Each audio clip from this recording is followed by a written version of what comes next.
Artie again from Bar Mills. This clinic is going to be basically how to use the billboards that we've recently reintroduced.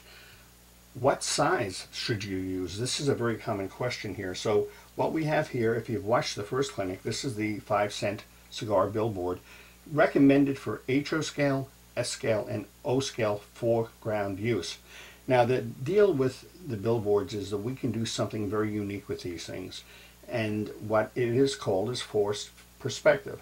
Typically on a railroad you'd probably use all HO scale buildings on an HO layout, or O scale buildings on an O scale layout. But the most effective way to introduce the illusion of distance is to use possibly an O scale layout, having O scale buildings in the foreground and HO scale buildings not very far behind in the background. The HO buildings on an HO layout would be flanked by N scale buildings farther in the distance. Well, in this case, even if your buildings are all the same scale and you haven't practiced that specific procedure, the billboards can help you greatly to increase the visual depth of your layout. Say you had this 5-cent cigar billboard and it was sitting right there on your layout. Now this is the HOS to O scale size. It's roughly 3.5 inches across.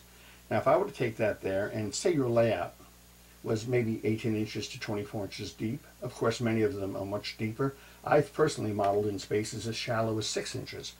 Say you were to take that billboard and put it on top of a rooftop at this distance, which would be the foreground on your layout, and you only had a layout that was maybe a foot or so deep.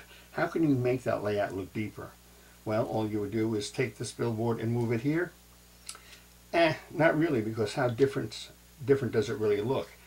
What you do is you take an HO to S to O scale billboard, which is this size, get another billboard. In this case, this is the same billboard for the N to HO scale size, and where this would be a foreground model, you'd choose the smaller size if you know you wanted to step back. So you'd have this look, and from only a foot away, you'd have this look, which certainly introduces a forced perspective where the billboard itself is smaller, but visually it would represent a distance that really does not exist, but that we forced into perspective by using a different scale model.